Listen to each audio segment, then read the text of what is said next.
Fala galera, eu sou o Felipe Ribeiro, estamos falando da Som Clube TV e hoje eu estou com o Matheus Assato, esse cara incrível que está revolucionando o mercado musical. Matheus, obrigado, cara, pela entrevista. Que prazer, cara. Valeu. Legal estar aqui. E vamos lá então, cara. Você começou a tocar com 9 anos, influência de um primo, sua mãe é musicista também, cresceu no mercado cristão, ou melhor, num ambiente cristão. E com certeza influenciou muito no seu aprendizado.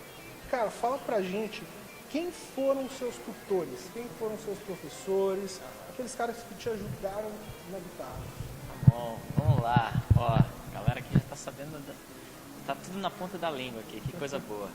Enfim, como ele já falou, aos 9 anos comecei e como você já explicou a respeito do meu primo, aquele que deu os primeiros passos, né? Os primeiros acordes foi esse meu primo e a minha mãe. Como você também mencionou, a minha mãe também toca. Não profissionalmente, mas ela deu os primeiros acordes. E aos 9 anos, a minha mãe achou melhor para que eu não fosse direto para guitarra. Então ela falou, faz um pouquinho de violão popular, né? Aprende aí a fazer as pestaninhas, toca os acordes bonitinhos.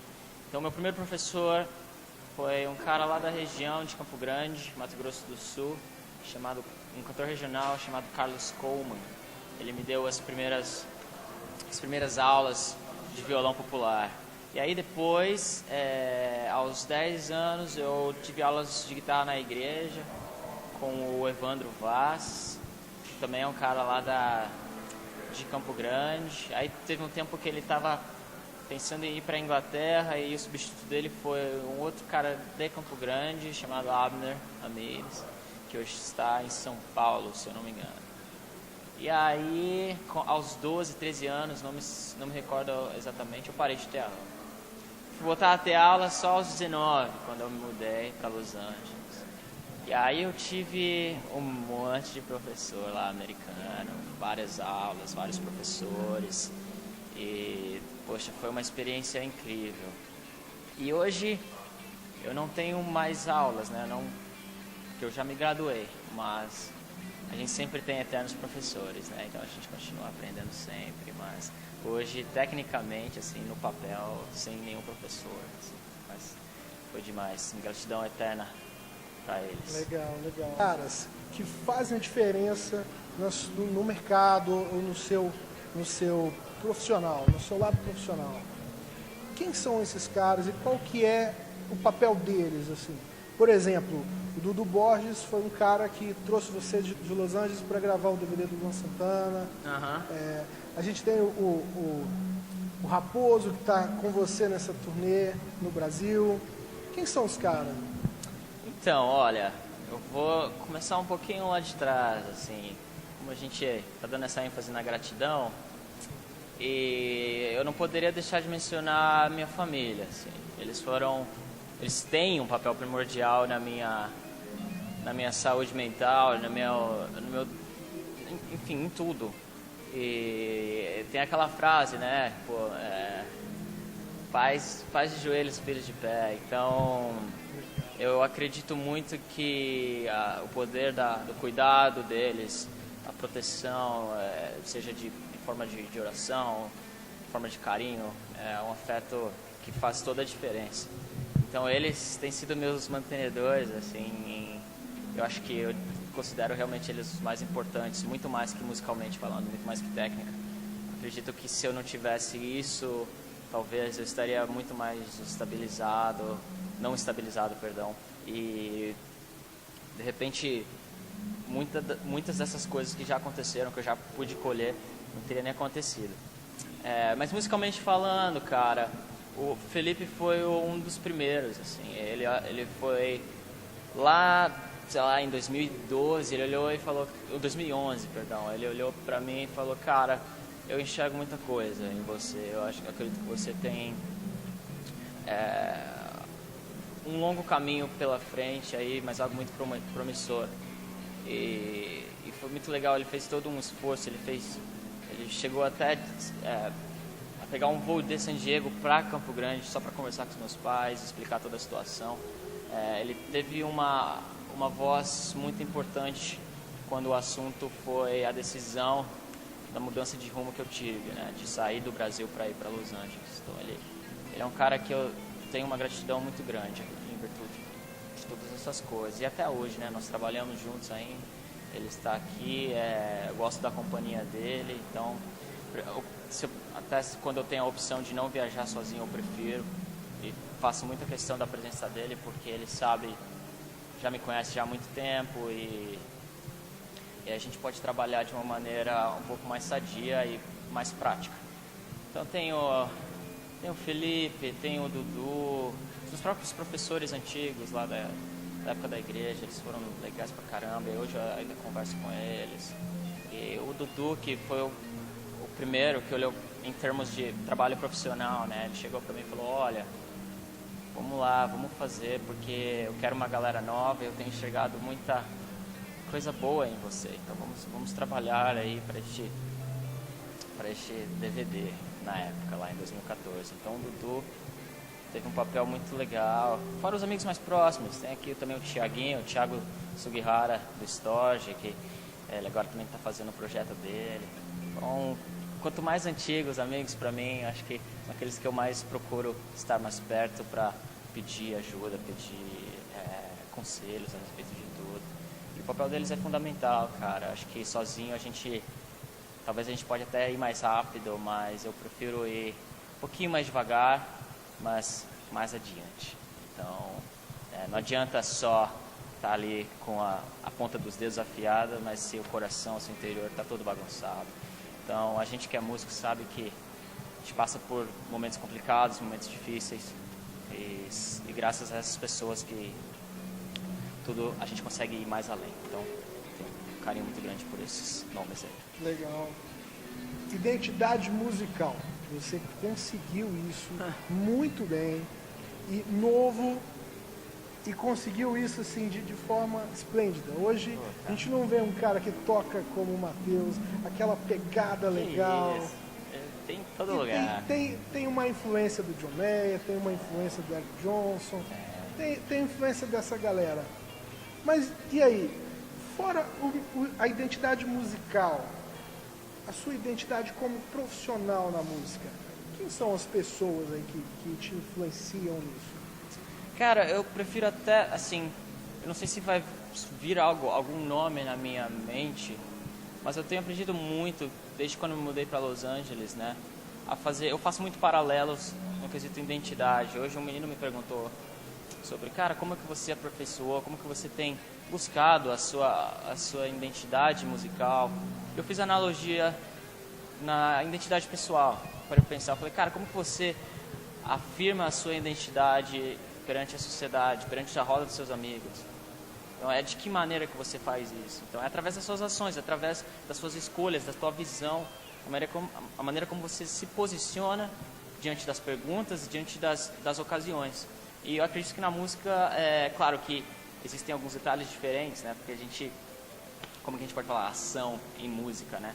Mas você tem que, assim, é claro que muita coisa tem que deixar fluir de uma maneira natural, mas quando você pensa em identidade, você tem que pensar em algo firme, em algo pensado, em algo planejado. Então, eu acredito que é uma combinação de várias coisas, né? Talvez a rotina, se você manter uma consistência no seu trabalho e sempre permanecer com alguma linguagem, entendeu?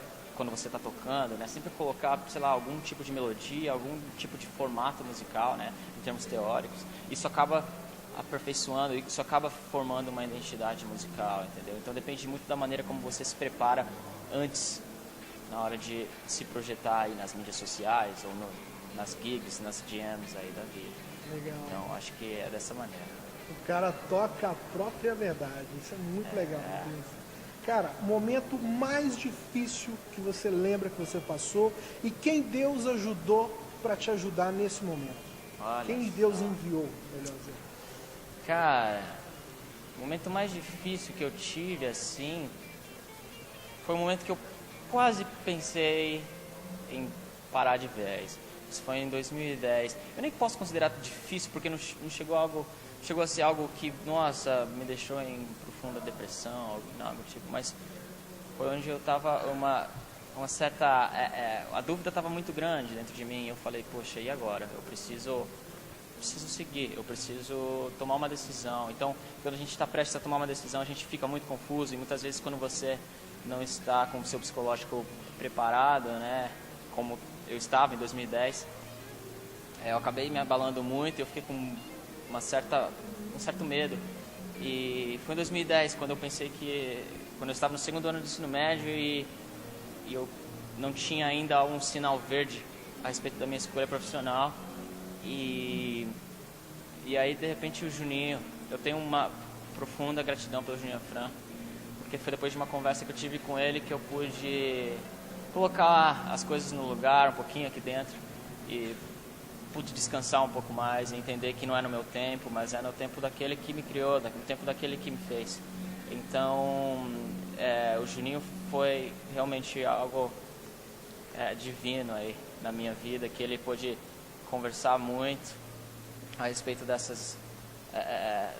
quando eu estava nessa etapa da vida. E o Thiago também, cara, que é um cara que está aqui. Tudo bem que acaba sendo muito clichê, porque ele está aqui na minha frente, mas eu lembro que quando eu estava naquele período, eu passei um tempo em São Paulo e a gente conversou muito, né, naquela época. E Thiago Sugihara, para quem não sabe, dá uma olhada aí, o cara é bem legal. Enfim, ele acabou me ajudando muito, essas duas pessoas. E, claro, é inevitável mencionar a família, né? Mas esses dois caras em especial, assim, eles me ajudaram muito. Legal. O momento mais incrível que você teve, e, é claro, a gente entende que Deus usa você para abençoar as pessoas, e Deus usa as pessoas para te abençoar. O momento mais incrível que você teve, a gente acredita que foi quando Deus te usou para abençoar as pessoas. Você lembra desse momento? Cara, eu lembro. Teve um em especial que ele até fez uma oferta de gratidão a mim. Foi depois de um vídeo que eu postei. Eu toquei uma música chamada The Bridge, que é de minha autoria. E um cara se sentiu tocado por essa música. Não, foi Change. Foi nem a The Bridge. Ele ouviu a música e ele falou, cara, você tocou no meu coração, cara. Mesmo não tendo palavras ali, mesmo a minha música não tem letra, né? A maioria das minhas composições no YouTube, elas não têm letra, são tudo instrumental. E ele olhou e falou, cara, me senti muito tocado.